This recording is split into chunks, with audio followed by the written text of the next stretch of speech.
शरण जाएगा, भगवान उसको भवसागर से निकाल सकते हैं। बाकी तो कोई नहीं हमको मदद कर सकता, केवल भगवान ही कर सकते। क्यों? क्योंकि वो इस बंधन से मुक्त है, इस बंधन में है ही नहीं वो। बाकी सारे जीव जो है इस बंधन में हैं, तो एक बंधक दूसरे बंधक की क्या ही हेल्प करेगा, है ना? तो इसलिए हमको परम पुरुष की ही शरण लेना चाहिए। भगवान कृष्ण की ही शरण लेना चाहिए। तब जाकर के भगवान हमको निश्चित रूप से, भगवान तो आतुर है हमको वहां बुलाने के लिए। आ जाओ बेटा मेरे अपने परम धाम आ जाओ, है ना? भगवान तो आतुर है, जैसे एक पिता आतुर होता है कि उसके बच्चे घर आ जाए, यहाँ पर यहाँ वहां भटके नहीं, वैसे ही भगवान भी आतुर है। लेकिन हम ही है मंदमती मंद गति, बिल्कुल मूर्ख, है ना, कि भगवान के स्वरूप को नहीं जानते, अपने नित्य स्वरूप को नहीं जानते, और इस प्रकार बस केवल अपने आप को देह मान करके यहीं पर भवसागर में गोते खाते रहते हैं, अलग अलग योनियों में घूमते रहते हैं। इसके अलावा कुछ नहीं। मुक्ति का एक ही मार्ग है, भगवान के शरणागत होना।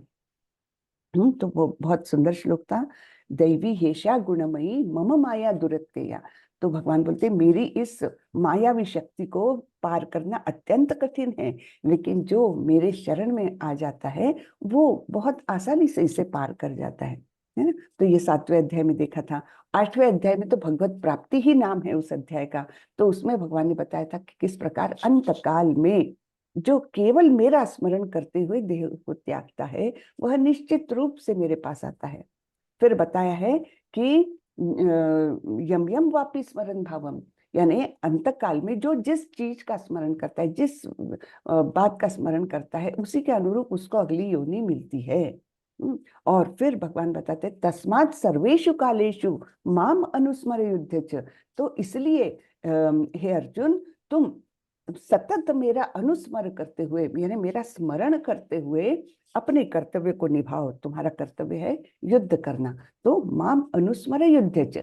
अब हमारे कर्तव्य तो युद्ध करने के है नहीं, लेकिन हमारे जो भी कर्तव्य है, भौतिक कर्तव्य है, उनको निभाते हुए हमको भगवान का स्मरण करते हुए सारे कर्तव्य निभाने हैं, है ना? तो ना तो कर्तव्य से मुंह फेरना है, और कभी भी भगवान का विस्मरण नहीं होने देना है। एक बहुत सुंदर श्लोक आता है पुराणों में, स्मर्तव्यम सततम विष्णु विस्मर्यो न करहिचित। हम विस्मर्यो न करहिचित, कभी भी विस्मरण न होने दो। सर्वे विधि निषेधास्योर एतयोर एव किंकरः, यानी सारे विधि विधान जो भी है शास्त्रों में दिए हुए, सारे विधि विधान इस आदेश के किंकर है, यानी दास है, यानी इसके अधीन है। तो कौन सा सबसे टॉप मोस्ट आदेश है शास्त्रों के अनुसार? कि भगवान का सतत स्मरण करो, एक क्षण भर के लिए भी उनको मत भूलो। बस दो ही है ना? यानी एक विधि है और दूसरा निषेध है। तो विधि क्या है? सतत स्मरण करो। निषेध क्या है? कभी भी विस्मरण मत होने दो। बस इसी आदेश के सारे विधि निषेध, सारे शास्त्र इसी आदेश के दास है, किंकर यानी दास। ठीक है ना? तो हमको बस इतना ही याद रखने से काफी है उसकी। Always remember Krishna, never forget Krishna, बस दैट्स इट। ठीक है? तो चलिए हम आज 9वें अध्याय को देखते हैं। मैं शेयर करती हूँ।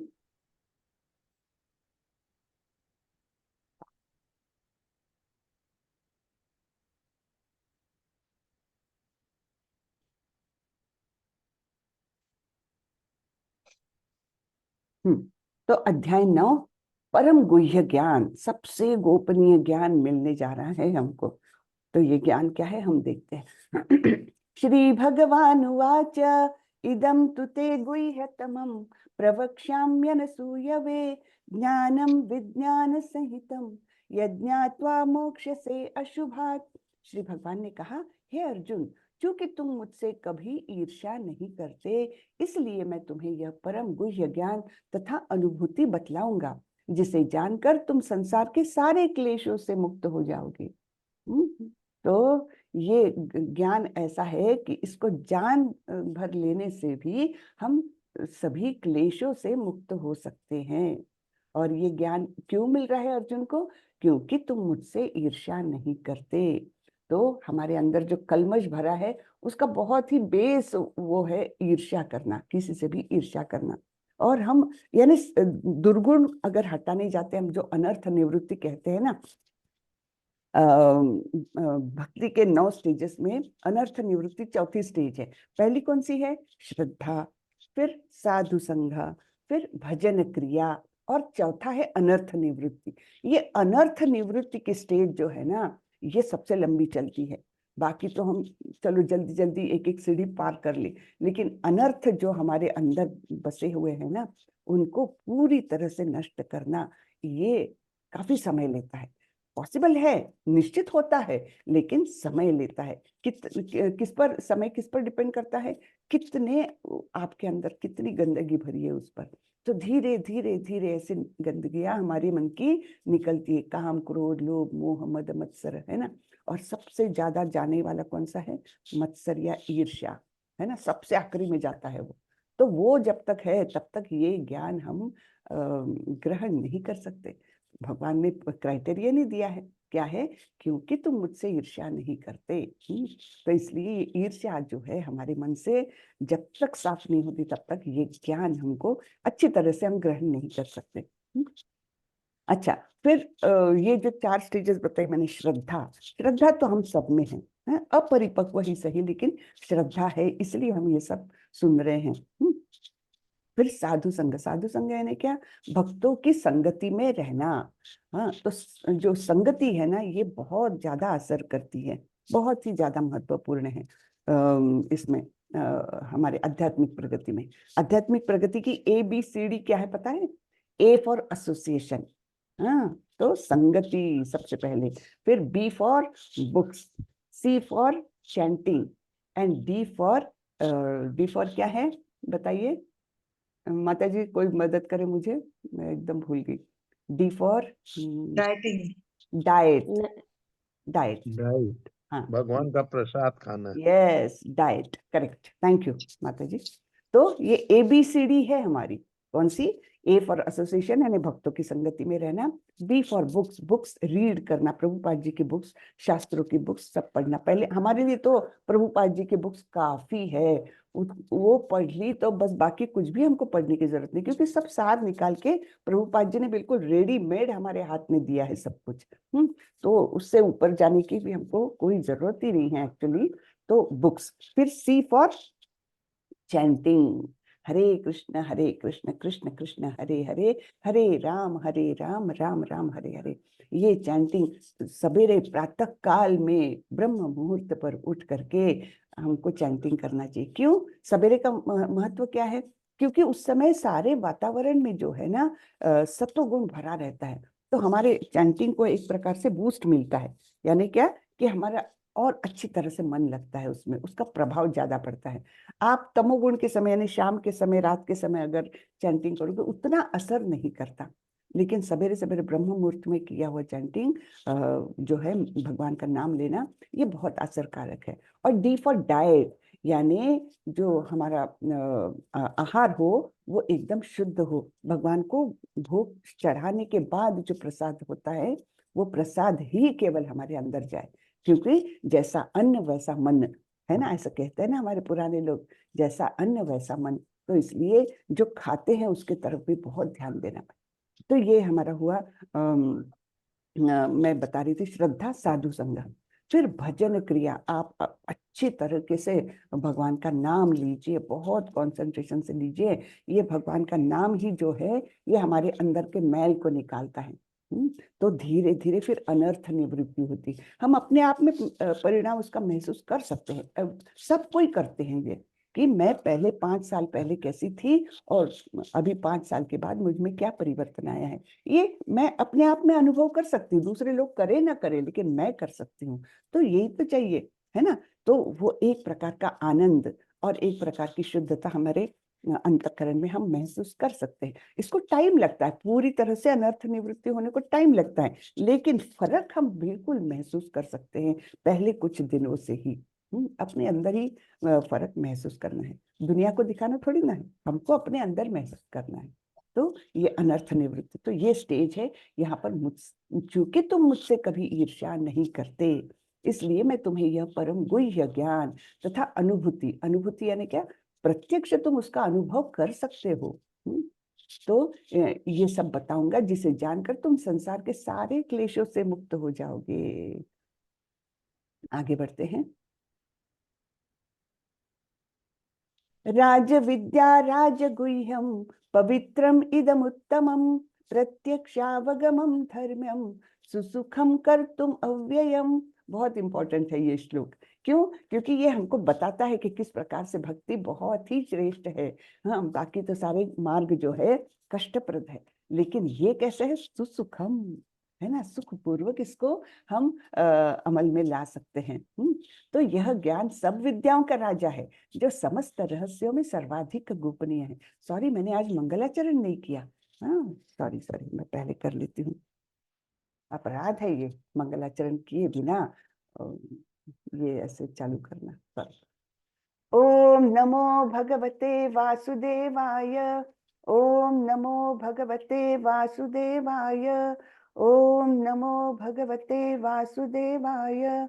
ओम अज्ञानतिमिरान्धस्य ज्ञानाञ्जनशलाकया चक्षुरुन्मिलितं येन तस्मै श्रीगुरवे नमः। श्रीचैतन्यमनोभीष्टं स्थापितं येन भूतले स्वयं रूपः कदा मह्यं ददाति स्वपदान्तिकं। वन्देऽहं श्रीगुरो श्रीयुतपदकमलं श्रीगुरुन् वैष्णवांश्च श्रीरूपं साग्रजातं सहगण रघुनाथान्वितं तं सजीवं साद्वैतं सावधूतं परिजनसहितं कृष्णचैतन्यदेवं श्रीराधा कृष्णपादान् सहगण ललिता श्रीविशाखान्वितांश्च। हे कृष्ण करुणा सिंधु दीनबंधु जगतपते गोपेश गोपिका कांत श्री राधा कांत नमोस्तुते। तप्त कांचन गौरांगी राधे वृंदावनेश्वरी वृषभानुसुते देवी प्रणमामि हरिप्रिये। नमो विष्णुपदाय कृष्णपृष्ठाय भूतले श्रीमते भक्ति वेदांत स्वामी इति नामिने। नमस्ते सारस्वती देवे गौरवाणी प्रचारिणे निर्विशेषाय शून्यवादी पाश्चात्य देशतारिणी। जय श्री कृष्ण चैतन्य प्रभो नित्यानंदा श्री अद्वैत गदाधर श्रीवासादि गौर भक्त वृंदा। हरे कृष्णा कृष्णा कृष्णा हरे हरे हरे रामा राम रामा हरे हरे हरे कृष्णा कृष्णा कृष्णा हरे हरे हरे रामा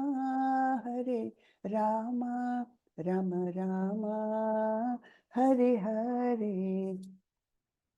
हरे कृष्णा सभी को। तो ये दूसरा श्लोक है, कौन सा?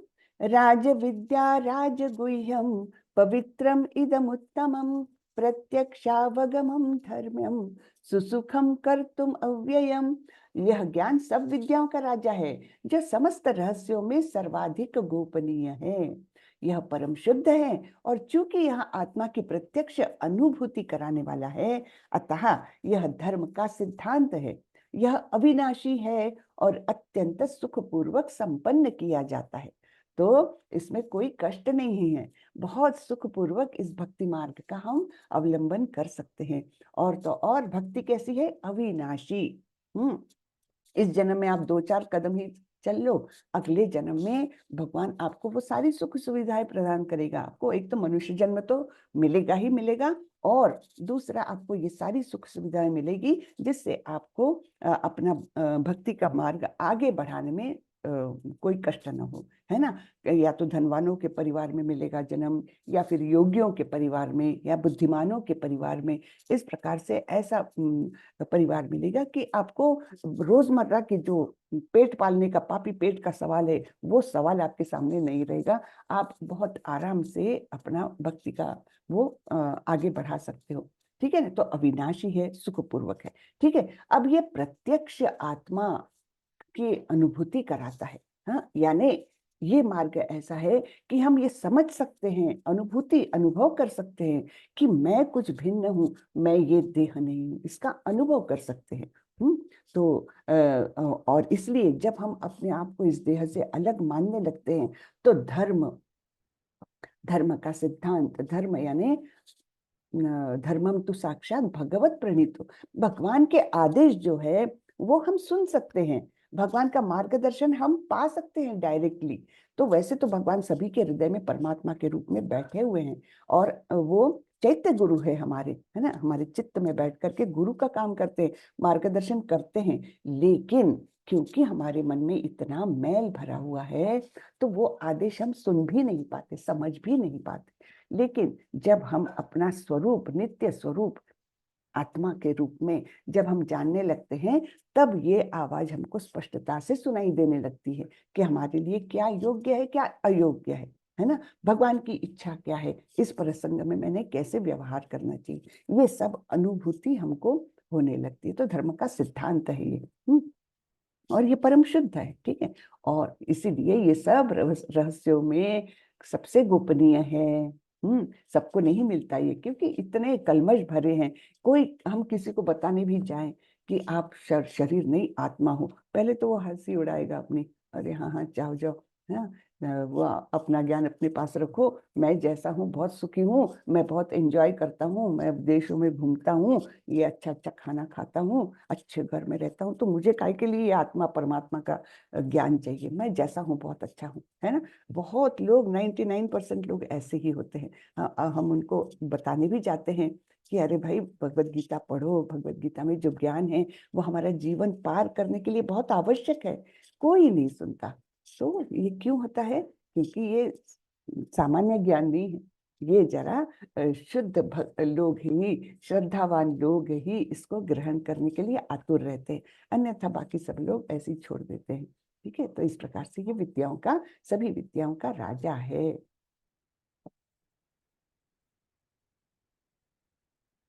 ये बहुत सुंदर प्रभुपाद जी ने परपट लिखा है। ये श्लोक जो आता है ना, हम यहाँ पर थोड़ा सा पढ़ते हैं। जैसा कि 7वें अध्याय के 28वें श्लोक में बताया गया है, जो व्यक्ति समस्त पाप कर्मों के फलों का अंत करके, हाँ, सभी पाप कर्मों का फल या तो उसने भोग लिया है या फिर वो भक्ति की ओर आ गया है, तो पाप कर्मों के फलों का अंत करके भौतिक जगत के द्वंद्वों से मुक्त हो जाता है, वह भगवान कृष्ण की भक्ति में लग जाता है। ठीक है। दूसरे शब्दों में, जो लोग भगवत भक्ति में लगे हुए हैं, वे समस्त कर्म फलों से पहले ही मुक्त पहले से मुक्त हुए हैं। हाँ, इस कथन की पुष्टि पद्म पुराण में हुई है। अप्रारब्ध फलम पापम कूटम बीजम फलोन्मुखम क्रमेणैव प्रलीयेत विष्णु भक्ति रतात्मना। हाँ, रतात्मनाम। जो लोग भगवत भक्ति में रत है, उनके सारे पाप कर्म, चाहे पाप कर्म चाहे फलीभूत हो, सामान्य हो या बीज रूप में हो, क्रमशः नष्ट हो जाते हैं। तो पाप कर्मों के फलों के अलग अलग स्टेजेस रहती हैं। ये नहीं कि पिछले जन्म के किए हुए पाप कर्म मेरे को इसी जन्म में भोगना है, ऐसा भी नहीं रहता। अगले से अगले से अगले जन्म में भी वो आ सकता है। तो वो कौन सी स्टेज में है अभी? छुपी हुई स्टेज में, उसका प्रारब्ध नहीं बन सका। अभी मैं जो कष्ट भोग रही हूँ, वो मेरे पाप कर्मों का प्रारब्ध बन गया है, यानी मैं अभी वो ये भोग रही हूँ या भोग चुकी हूँ। ठीक है। तो इस प्रकार से ये अलग अलग लेवल से अपने पाप कर्मों के फल भोगने के। तो जो विष्णु की भक्ति यानी कृष्ण की भक्ति में आता है, तो क्रमेण एव प्रलीयेत, हाँ, विष्णु भक्ति रतात्मनाम, यानी ये सारे अप्रारब्ध प्रारब्ध, ये सारे स्टेजेस जो पाप कर्म के फलीभूत होने के हैं, वो सारे नष्ट हो जाते हैं। हाँ? कितनी अच्छी बात है ना। केवल भक्ति है जो सारे पाप कर्मों के फलों का भी उच्छेदन कर सकती है। तो बहुत अच्छा सुंदर लंबा परपट लिखा है प्रभुपाद जी ने। फिर आगे बढ़ते हैं। अश्रद्धानः पुरुषा धर्मस्यास्य परन्तप अप्राप्य माम निवर्तन्ते मृत्यु संसार वर्त्मनि। हे परंतप, जो लोग भक्ति में श्रद्धा नहीं रखते वे मुझे प्राप्त नहीं कर सकते, है ना। तो आजकल के सब मोस्टली लोग कैसे हैं, भक्ति में श्रद्धा ही नहीं रखने वाले। तो वे इसलिए यहाँ पर, इसलिए कलयुग में सब बुराइयां क्यों हैं, क्योंकि उनको भगवान के प्रति श्रद्धा ही नहीं है। तो ये समझते ही नहीं है कि मैं अभी जो कार्य कर रहा हूँ इसका कर्मफल आने वाला है, निश्चित रूप से आने वाला है, और वो मुझे ही भोगना है। ये उनके ध्यान में नहीं आता। आज को जियो। तो ये गलत बात है ना। तो जो लोग भक्ति में श्रद्धा नहीं रखते वे मुझे प्राप्त नहीं कर पाते, अतः वे इस भौतिक जगत में जन्म मृत्यु के मार्ग पर वापस आते रहते हैं। बार बार जन्म, बार बार मृत्यु, ये उनका होता ही रहता है। तो यहाँ पर थोड़ा सा पढ़ते हैं हम। चैतन्य चरितामृत में कहा गया है कि श्रद्धा तो यह पूर्ण विश्वास है कि परमेश्वर श्री कृष्ण की ही सेवा द्वारा सारी सिद्धि प्राप्त की जा सकती है। केवल कृष्ण की सेवा से सब कुछ हमको प्राप्त हो सकता है, यही वास्तविक श्रद्धा है। श्रीमद् भागवतम में कहा गया है, यथा तरोर्मूल निषेचनेन तृप्तन्ति तत्स्कंद भुजोपशाखा प्राणोपहाराच्च यथेन्द्रियाणाम तथैव सर्वार हरण अच्युतेज्या। वृक्ष की जड़ को सींचने से उसकी डालें, टहनियां तथा पत्तियां तुष्ट होती है, और आमाशय को भोजन प्रदान करने से शरीर की सारी इंद्रियां तृप्त होती है। इसी तरह भगवान की दिव्य सेवा करने से सारे देवता तथा अन्य समस्त जीव स्वतः ही प्रसन्न होते हैं। तो सर्वार हरण अच्युतेज्य, यानी भगवान श्री कृष्ण की पूजा करने से सभी जीव देवता सब कुछ तुष्ट हो जाते हैं। उसी प्रकार जैसे हम अन्न को पेट में लेते हैं तो सारे शरीर को पोषण मिलता है ना। जैसे हम वृक्ष की जड़ को सींचते हैं तो सारे वृक्ष को पोषण मिलता है, बिल्कुल वैसे ही। तो ये सुंदर सा श्लोक श्रीमद् भागवतम का है। मया ततमिदं सर्वं जगदव्यक्तमूर्तिना मत्स्थानि सर्वभूतानि न चाहं तेष्वस्थितः। यह संपूर्ण जगत मेरे अव्यक्त रूप द्वारा व्याप्त है, समस्त जीव मुझ में है किंतु मैं उनमें नहीं हूँ। ये फिर से विरोधाभास। इसलिए भगवान का स्वरूप कैसा है, अचिंत्य। हाँ, हम लॉजिकली अपनी बुद्धि से उनको समझ ही नहीं सकते। तो क्या बोल रहे हैं, समस्त जीव मुझ में है, किंतु मैं उनमें नहीं हूँ। हरे कृष्णा। कृपया म्यूट रखें, हाँ सब लोग। तो संपूर्ण जगत कैसे है, भगवान के अव्यक्त रूप द्वारा, यानी अदृश्य रूप में वो हर जगह उपस्थित है, सब जगह व्याप्त है, और सभी जीव भगवान में हैं लेकिन भगवान उनमें नहीं है। इस प्रकार से ये समझा रहे हैं भगवान। न च मत्स्थानि भूतानि पश्य मे योगमैश्वरम् भूतभृन्न च भूतस्थो ममात्मा भूत भावनः। तथापि मेरे द्वारा उत्पन्न सारी वस्तुएं मुझ में स्थित नहीं रहती। जरा मेरे योग ऐश्वर्य को देखो। यद्यपि मैं समस्त जीवों का पालक यानी भरता हूँ और सर्वत्र व्याप्त हूँ, लेकिन मैं इस विराट अभिव्यक्ति का अंश नहीं हूँ, क्योंकि मैं सृष्टि का कारण स्वरूप हूँ। अब यहाँ पर ये समझना चाहिए कि भगवान डायरेक्टली इस भौतिक जगत से संपर्क में नहीं रहते, इसलिए वो अपने एक्सपेंशन, उनके एक्सपेंशन ऐसे करते हुए फिर भौतिक जगत का निर्माण करते हैं। जैसे मैं शॉर्ट में बताती हूँ, जैसे भगवान अपने आप को, पहला एक्सपेंशन है उनका, स्वांश पहला है बलराम, है ना, बलदेव। और फिर बलदेव अपने आप को एक्सपैंड करते हैं चतुर्व्यूह में, जिसमें वासुदेव, संकर्षण, प्रद्युम्न और अनिरुद्ध, ये 4 रूपों में वे अपने आप को एक्सपैंड करते हैं। फिर जो पहले चतुर्व्यूह का संकर्षण है वो अपने आप को और एक्सपैंड करता है, हाँ, और नारायण रूप में। और फिर नारायण जो है वो फिर से द्वितीय चतुर्व्यूह निर्माण करते हैं, उसमें फिर से यही रहते हैं वासुदेव, प्रद्युम्न, अनिरुद्ध और संकर्षण। है ना। और फिर ये संकर्षण कहीं जाकर के महाविष्णु को निर्माण करते हैं। यानी डायरेक्टली भगवान अपने आप को पूर्ण रूप में इससे संपर्क में नहीं लाने से उनके अंश अंश अंश कला जो है वो आगे जा करके भौतिक जगत का निर्माण करते हैं। महाविष्णु जब निर्माण होते हैं तब वो अपने शरीर के रंध्रों से अनेक ब्रह्मांडों को निर्माण करते हैं, है ना, भौतिक ब्रह्मांडों को। और फिर वो सारी प्रोसेस चालू होती है भौतिक जगत के सृजन की।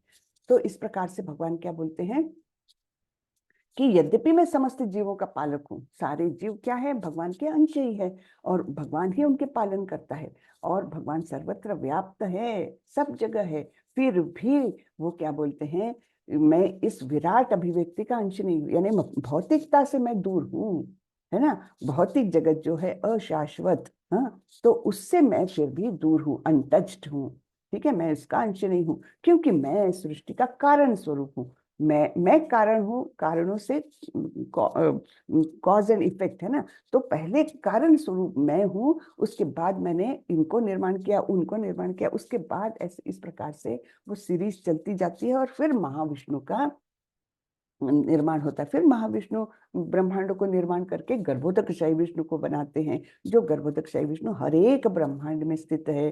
फिर बाद में फिर क्षीरोदकशाही विष्णु जो परमात्मा स्वरूप में हमारे हृदय में स्थित होते हैं। इस प्रकार से, यानी ये लंबी प्रोसेस है, बहुत बड़ा साइंस है ये, है ना। तो इसको समझना बड़ा अच्छा लगता है, बहुत ही। तो भगवान क्या बोलते हैं, मैं इस विराट अभिव्यक्ति का, यानी इस भौतिक अभिव्यक्ति का मैं अंश नहीं हूँ, क्योंकि मैं सृष्टि का कारण स्वरूप हूँ। यथाकाश स्थितो नित्यं वायुः सर्वत्र गो महान् तथा सर्वाणि भूतानि मत्स्थानित्युपधारय। जिस प्रकार सर्वत्र प्रवहमान प्रबल वायु सदैव आकाश में स्थित रहती है, उसी प्रकार समस्त उत्पन्न प्राणियों को मुझ में स्थित जानो। तो आकाश एक बाउंड्री है ना, उसमें सारी वायु जो है वो यहाँ से वहां प्रवाह उसका चलता रहता है। वैसे ही मेरा स्वरूप है, मैं आकाश के स्वरूप हूँ, और सारे जीव यहाँ पर आते जाते रहते हैं। सर्वभूतानि कौन्तेय प्रकृतिं यान्ति मामिकां कल्पक्षये पुनस्तानि कल्पादौ विसृजाम्यहम्। हे कुंती पुत्र, कल्प का अंत होने पर सारे प्राणी मेरी प्रकृति में प्रवेश करते हैं, और अन्य कल्प के आरंभ होने पर मैं उन्हें अपनी शक्ति से पुनः उत्पन्न करता हूँ। ठीक है, तो यहाँ पर प्रभुपाद जी ने विस्तार से दिया है कि इस विराट भौतिक अभिव्यक्ति का सृजन, पालन तथा संहार पूर्णतया भगवान की परम इच्छा पर निर्भर है। कल्पक्षय का अर्थ है ब्रह्मा की मृत्यु होने पर। तो ब्रह्मा जी की आयु हमने देखी थी, कितनी थी, 4,32,000 का तो केवल कलयुग है, उससे दुगुना द्वापर युग है, कलयुग से तिगुना त्रेता युग है, और कलयुग से चौगुना जो है सत्य युग है। तो इनका मिल करके एक दिव्य युग हुआ। ऐसे दिव्य युग कितने हैं, ऐसे दिव्य युग मिलकर के एक दिन बनता है ब्रह्मा जी का, और इतनी ही रात्रि होती हो, और ऐसे 100 वर्षों तक ब्रह्मा जी जीवित रहते, तो बहुत ही बड़ा कालावधि है। तो ब्रह्मा जी की फिर मृत्यु हो जाती है, और सारे जीव जो है महाविष्णु में अंदर चल जाते हैं। जैसे महाविष्णु अपनी सांस को अंदर खींच लेते हैं, तो सभी कुछ उनके अंदर समाविष्ट हो जाता है। फिर जब भगवान की इच्छा होती है तब वो महाविष्णु के द्वारा उनका श्वास बाहर निकलता है, फिर से सारे ब्रह्मांडों का सृजन होता है। तो ये प्रक्रिया चलती रहती है, केवल डिपेंड किस पर करती है, भगवान की इच्छा होने पर। तो इस प्रकार से ये कल्प का अंत होने पर सारे प्राणी मेरे प्रकृति में प्रवेश करते हैं, और फिर जब कल्प का आरंभ करना है तब ये सारे फिर से बाहर आ जाते हैं और भौतिक जगत में आ जाते हैं। प्रकृतिं स्वामवष्टभ्य विसृजामि पुनः पुनः भूतग्रामम् इमं कृष्णम् अवशं प्रकृतेर्वशात्। संपूर्ण विराट जगत मेरे अधीन है, यह मेरी इच्छा से बारंबार स्वतः प्रकट होता है, और मेरी ही इच्छा से अंत में विनष्ट हो जाता है। ठीक है, तो ये भौतिक जगत के बारे में बता रहे हैं, सब कुछ मेरे अधीन है, मेरी इच्छा से उत्पन्न होता है, मेरी इच्छा से ही इसको नष्ट किया जाता है। न च मां तानि कर्माणि निबन्धन्ति धनञ्जय उदासीन वदासीनम असक्तम तेषु कर्मसु। हे धनंजय, ये सारे कर्म मुझे नहीं बांध पाते। यानी ये नहीं कि अरे इतने जीवों को तकलीफ हो रही है, महाप्रलय आया है, तो कोई भी कर्म भगवान को बाधा नहीं पहुंच सकता, क्योंकि भगवान सारे कर्मों से भी ऊपर है, सारे गुणों से ऊपर है ही। और सारे कर्म फल वगैरह ये सब उनको लागू नहीं होते। सारे नियम किसके लिए है? जेल के अंदर जो बंदिस्त कैदी है उनके लिए सारे जेल के नियम है। जो बाहर है, जो राजा है, उसने तो नियम बनाए हैं, है ना। तो भगवान भी कैसे हैं? एक राजा के समान है। उन्होंने ये जेल के सारे नियम बनाए हैं। जेल में कैदी कैसा रहेगा, उसको क्या मिलेगा क्या नहीं मिलेगा, है ना। उसके ऊपर कौन नियंत्रण रखेगा, तो माया देवी नियंत्रण रखेगी, है ना। ये सारा कुछ भगवान ने निर्माण किया है। भगवान पर कोई नियम लागू नहीं है कि अच्छा भगवान ने इसको मारा तो चलो उनको कर्मफल मिलेगा, ऐसा नहीं है। भगवान को कोई कर्मफल बांध नहीं सकता, कोई कर्मफल निर्माण ही नहीं होता, क्योंकि उनका सारा अस्तित्व ही जो है वो हमारे तुलना में एकदम ही भिन्न स्तर पर है। तो हम अपनी दृष्टि से उनको देख नहीं सकते, उनको आंक नहीं सकते, है ना। तो जैसे बहुत लोग भ्रम में रहते हैं कि अरे कृष्ण ने ऐसे कैसे दूसरों की पत्नियों के साथ रास रचाते थे कृष्ण, तो क्या इमोरल थे क्या वो, है ना। तो ये ऐसा नहीं है। भगवान का अस्तित्व जो है, और खास करके रासलीला, ये बहुत ही गोपनीय एक्टिविटी है। ये केवल उच्च स्तर के भक्त ही उसको वास्तविक रूप में समझ सकते, हम लोग नहीं समझ सकते। इसलिए कभी भी इसके बारे में चर्चा भी नहीं करना चाहिए। हाँ, तो क्योंकि हम अपने अनुभव और अपने विचार और अपने नीतिमत्ता के आधार पर हम उनको तौलने जाते हैं, ये महान अपराध है ना। भगवान का अस्तित्व बहुत शुद्ध और बहुत ही ऊंचे स्तर का है। एक्चुअली सारे जो गोपियां हैं, खास करके राधा रानी, तो उनकी अंतरंगा शक्ति में जो समाहित है आह्लादिनी शक्ति है। हाँ, भगवान को प्रसन्न करने वाली शक्ति है, तो वो शक्ति है भगवान की। भगवान शक्तिमान और बाकी सारी शक्तियां हैं। तो भगवान अपनी शक्तियों को चाहे जैसे प्रकट करे अप्रकट करे, वो उनका लुकआउट है ना। तो इसलिए हमने कभी भी इसके बारे में इस लेवल पर, जिस लेवल पर हम हैं उस लेवल पर ना तो हमने कुछ चर्चा करनी चाहिए, ना कुछ सुनना चाहिए गलत सलत। हाँ, ये हमारे फिल्मी सो कॉल्ड लोग है ना, फिल्मी लोग, ये उसको बहुत भ्रमित करके हमारे सामने लाते हैं, और उसके कारण हमारे मन बहुत कलुषित हो जाते हैं। तो ये सब बहुत पापमय कार्य चलता है यहाँ पर। ये हमने बिल्कुल उसमें हिस्सा नहीं लेना चाहिए। हाँ, बिल्कुल ऐसे कुछ गाने वाने बने हुए हैं, ऐसे लगते हैं, तो बिल्कुल अपने कान बंद करके उधर से हट जाना चाहिए। ये बहुत पापमय कर्म है कि भगवान के बारे में, उनकी लीलाओं के बारे में कुछ भी गलत विचार करना। तो क्या बोल रहे हैं भगवान? ये सारे कर्म मुझे नहीं बांध सकते। मैं उदासीन की भांति इन सारे भौतिक कर्मों से सदैव विरक्त रहता हूँ। तो कोई भी भौतिक कर्म उनको बांध नहीं सकते, वो विरक्त है ना। क्योंकि हमने देखे ना, भगवान के 6 ऐश्वर्य कौन से हैं, उसमें एक है सबसे महत्वपूर्ण, वही है एक्चुअली त्याग। सबसे ज्यादा विरक्त है वो, उनको कोई चीज से अटैचमेंट नहीं है, सबसे ज्यादा विरक्त। और फिर भी इतने प्रेम करते हैं हम पर कि वो चाहते हैं कि हम सभी वहां आ जाए, फिर भी वो विरक्त है। तो ये सब जो स्वरूप है भगवान का, ये दिव्य स्वरूप है, ये हम समझ नहीं सकते। हमारी छोटी सी बुद्धि से, हमारे छोटे से लॉजिक से हम उस पर कोई समझने की हमारी औकात नहीं है बिल्कुल भी। लेकिन ये जब हम पढ़ते हैं, शास्त्र पढ़ते हैं, भगवान यहाँ स्वयं अपने बारे में बता रहे हैं, तो ये जैसे जैसे धीरे धीरे हम पढ़ते हैं, तो थोड़ी थोड़े हमको उसमें मतलब समझ बढ़ती है हमारी। और वो भगवान की कृपा से ही बढ़ती है, ये अपने आप में नहीं। भक्ति भी भगवान की कृपा से ही मिलती है ना। ब्रह्मांड भ्रमित कोनो भाग्यवान जीव, गुरु कृष्ण प्रसादे पाए भक्ति लता बीज। जो ये भक्ति का बीज भी मिलता है हमको, वो भी गुरु और कृष्ण की कृपा है, सबको नहीं मिलता ये। तो जब हमको मिला हुआ है, तब हमको अभी ये बहुत संजो करके रखना है, बहुत उसको प्रयास पूर्वक उसको बढ़ाना चाहिए हमने। मयाध्यक्षेण प्रकृतिः सूयते सचराचरम् हेतुनानेन कौन्तेय जगद्विपरिवर्तते हे कुंती पुत्र, यह भौतिक प्रकृति मेरी शक्तियों में से एक है और मेरी अध्यक्षता में कार्य करती है, जिससे सारे चर तथा अचर प्राणी उत्पन्न होते हैं। इसके शासन में यह जगत बारंबार सृजित और विनष्ट होता रहता है। तो ये जो भौतिक प्रकृति है, ये अनेक शक्तियां हैं भगवान की, अनंत शक्तियां हैं, उनमें से एक है और भगवान के ही आदेशानुसार ये कार्य करती रहती है। तो यहाँ पर बाढ़ आ रही है, यहाँ पर आग लग रही है, एक्चुअली ये सब कुछ क्या है, ये भगवान के आदेशानुसार ही हो रहा है। हाँ, कोई किसी जगह पर गन्न से बॉम्ब आ रहा है तो वो उसके तो कर्म लगेंगे ही, लेकिन जब तक भगवान का अप्रूवल नहीं होगा तब तक कोई कार्य पूर्ण नहीं होता, एक पत्ता भी नहीं हिलता, तो फिर बाकी तो क्या बात है ना। अवजानन्ति मां मूढ़ा मानुषीं तनुआश्रितं परम भावम अजानन्तो मम भूत महेश्वरम।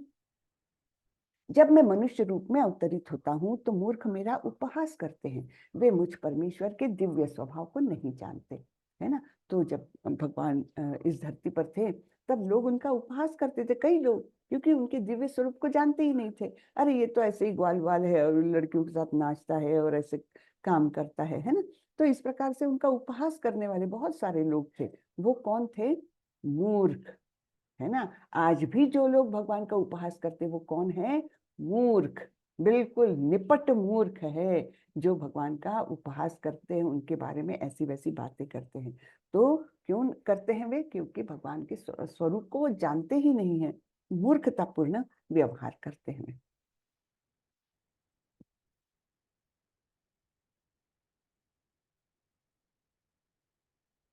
देखिए कितना डिटेल में प्रभुपाद जी लिखते, कितने पेजेस का परपट है, देखा ना आपने। तो ये सब इतना कष्ट क्यों लिया प्रभुपाद ने? 70 की उम्र में तो अमेरिका गए वो, और उसके बाद इस्कॉन की स्थापना की, और उसके बाद ये सारी बुक्स लिखी हमारे लिए, रात रात भर जाग करके भगवान सॉरी प्रभुपाद जी ये बुक्स लिखते थे, एक एक शब्द का अर्थ, एक एक शब्द का अर्थ हर एक श्लोक के साथ, उसका अनुवाद, फिर इतना तात्पर्य क्यों किया, इतना कष्ट क्यों उठाई इतनी वृद्धावस्था में, जिससे कि हमारे हमारे दिमाग में कुछ प्रकाश आ जाए, है ना, और उसके प्रति हमको, भगवान के प्रति हमारा आकर्षण बढ़े, प्रेमा भक्ति में आ जाए हम, इसलिए इतने कष्ट उठाए उन्होंने। नहीं तो क्या आवश्यकता थी रात रात भर। आप सोचिए, हम तो 70 की उम्र में बिल्कुल बैठ जाते हैं, निठल्ले हो जाते हैं, और प्रभुपाद जी उस उम्र में अमेरिका गए, जहां ना उनका कोई पहचान का, ना उनके पास कोई पैसा, ना उनके पास कपड़े ढंग के ठंड के लिए वगैरह, कुछ भी नहीं, केवल भगवान के भरोसे और हमारे अपने गुरु के आदेश की पूर्तता करने के लिए वो गए। और फिर 10 साल के अंदर उन्होंने 108 मंदिरों की स्थापना की, अलग अलग देशों में बड़े बड़े मंदिरों की स्थापना की। तो ये क्या है? ये अद्भुत क्रिया है, ये कोई भी नहीं कर सकता, कोई भी नहीं कर सकता। ऐसा कार्य उन्होंने करके दिखाया, 10 साल में 108 मंदिरों की स्थापना अलग अलग देशों में। तो ये कितना अद्भुत कार्य है ना। ये तो भगवान ने उनको स्पेशल पावर दी थी उस समय, ऐसा लगता है, नहीं तो हो नहीं सकता ये काम।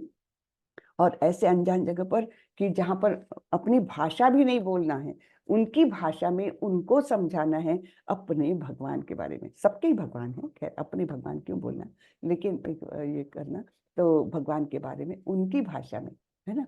तो ये सब कार्य उन्होंने किया, और ये सब इसी का जो लाभ है वो हमको अभी मिल रहा है, कि इतनी सरल भाषा में ये सब वैदिक ज्ञान हमको मिलता है।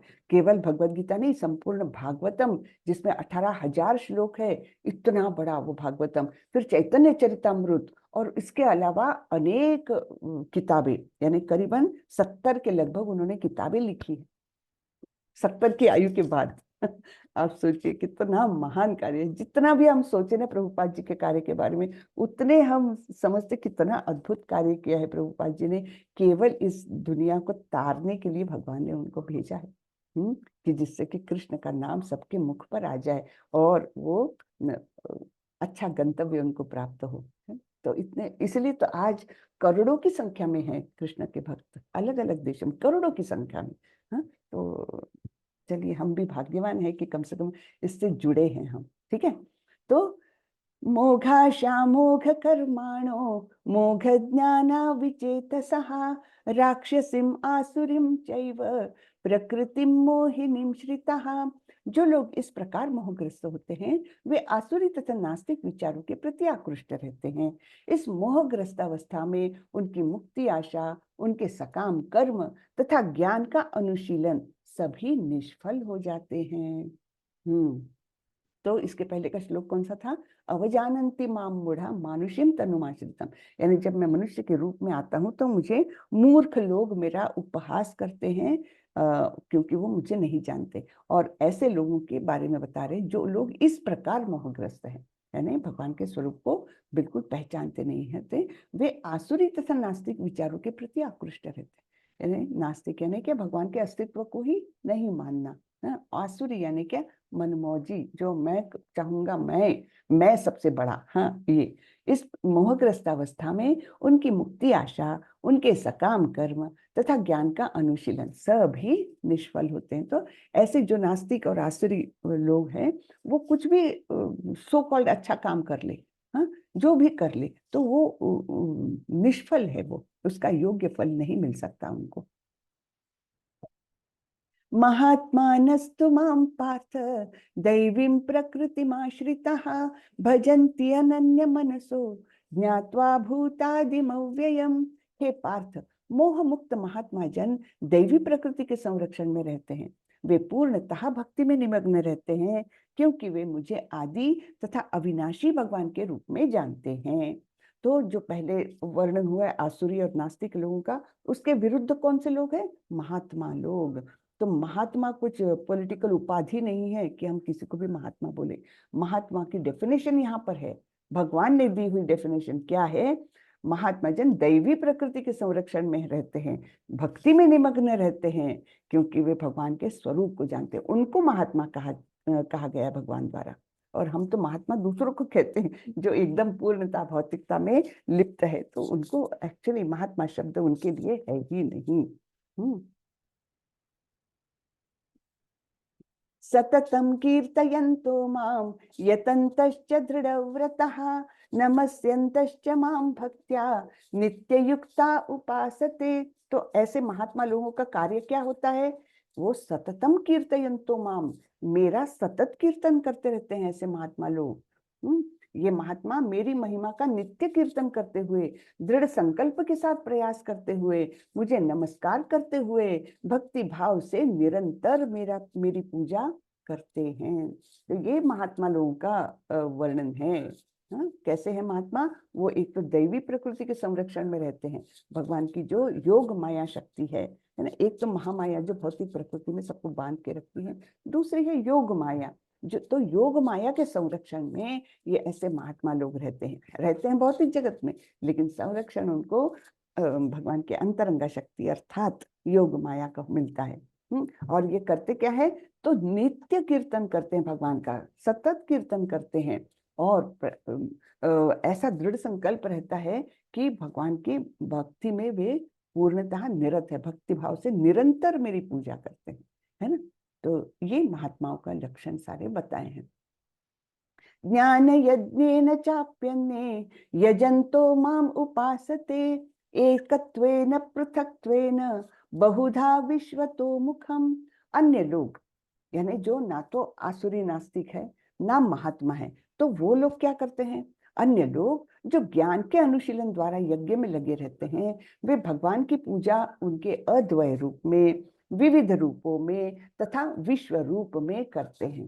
तो ये 3 प्रकार के लोग यहाँ पर बताए हैं। कौन से? एक तो उनके अद्वय रूप में पूजा करने वाले, यानी मैं भी भगवान हूँ, ये भी भगवान है, हम सारे भगवान ही तो है।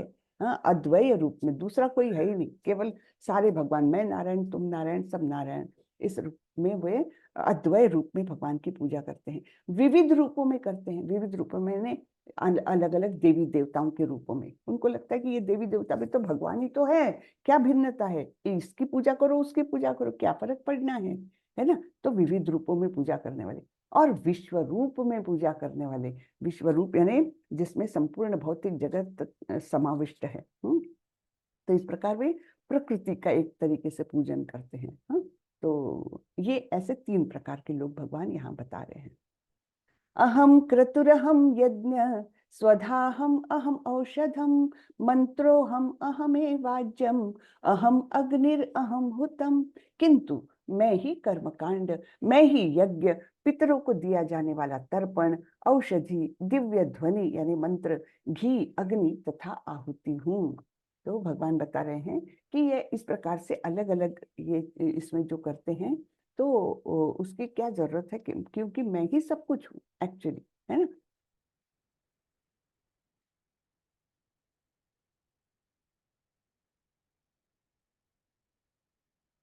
यहाँ पर हम थोड़ा सा पढ़ते हैं।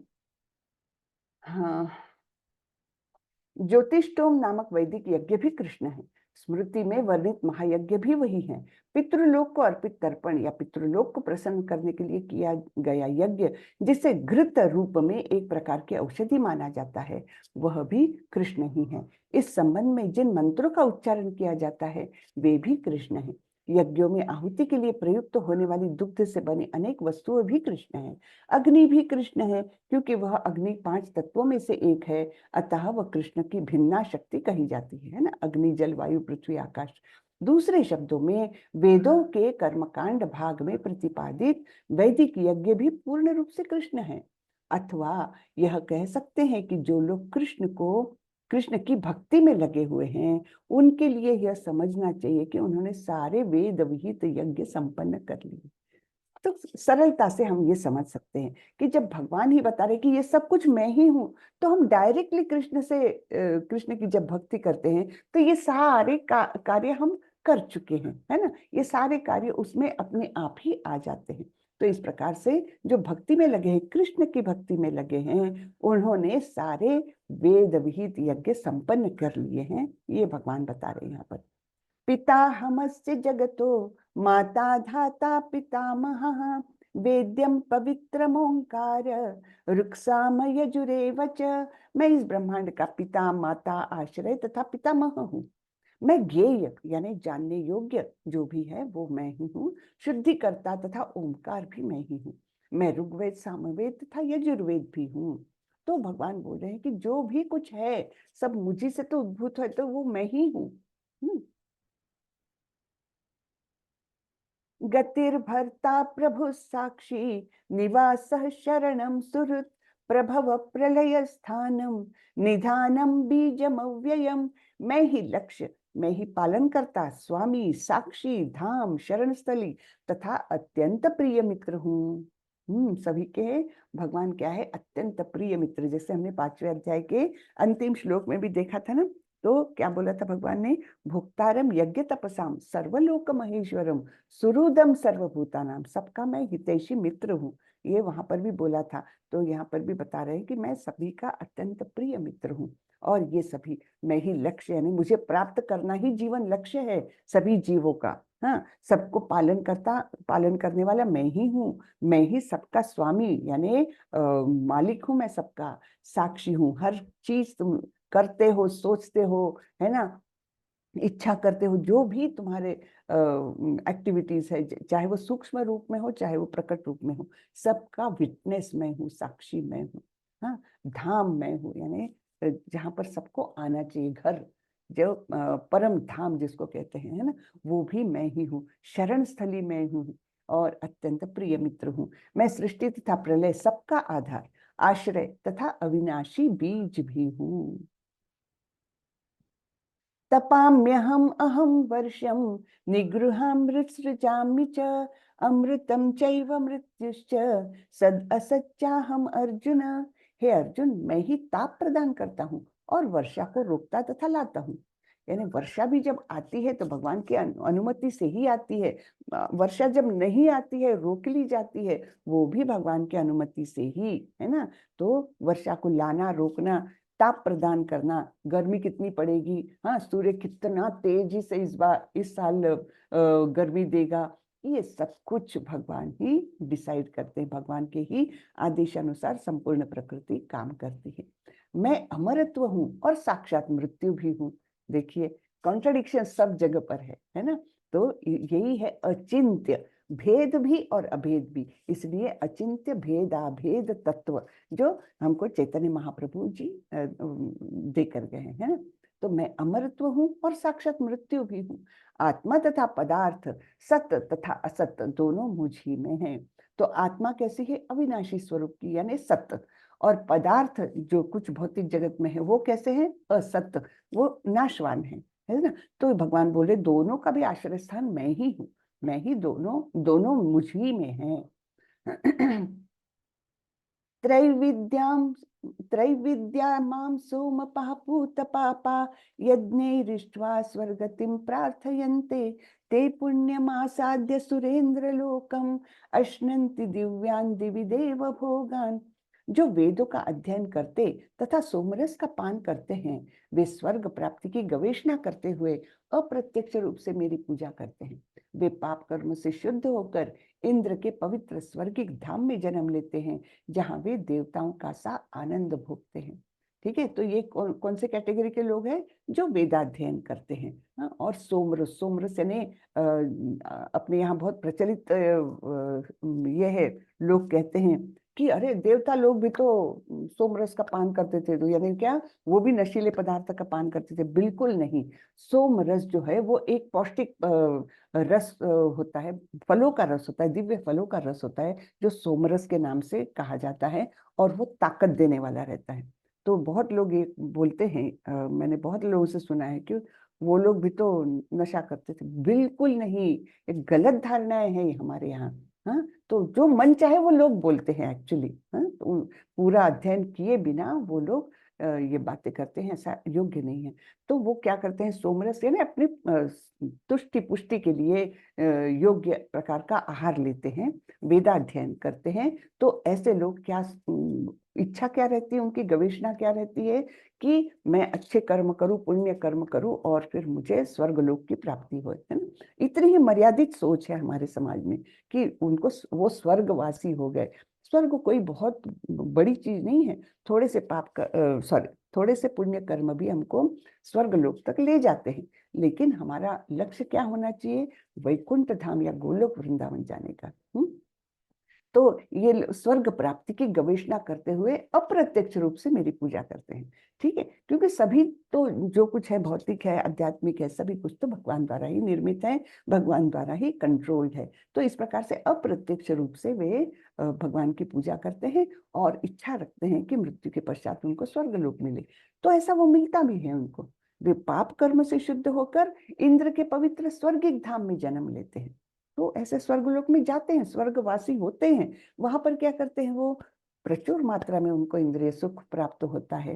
हाँ, तो बहुत आनंद का उपभोग करते हैं। जैसे बहुत लोग बोलते हैं ना, 56 हुरे और क्या क्या बोलते हैं, है ना। वहां पर जाएंगे इतना आनंद आएगा, वो सब मिल सकता है। हाँ, कोई वो कठिन नहीं है बात, लेकिन पाप कर्म से शुद्ध होना पड़ेगा।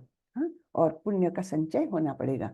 वेदाध्ययन कहिए या दान धर्म कहिए, या इस प्रकार के कार्य करने पड़ेंगे उनको, पुण्यों का संचय करना पड़ेगा, तब वो जाएंगे। यानी क्या बैंक बैलेंस है पुण्यों का, बराबर है ना।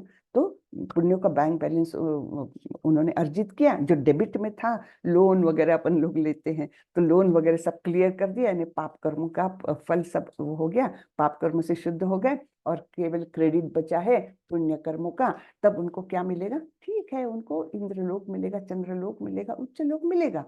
लेकिन होता क्या है वहां जाकर के? ते तम भुक्त्वा सर्गलोकम विशालम क्षीणे पुण्ये मर्त्यलोकम विशन्ति एवं त्रयी धर्म मनु प्रपन्ना गतागतम काम कामा लभन्ते।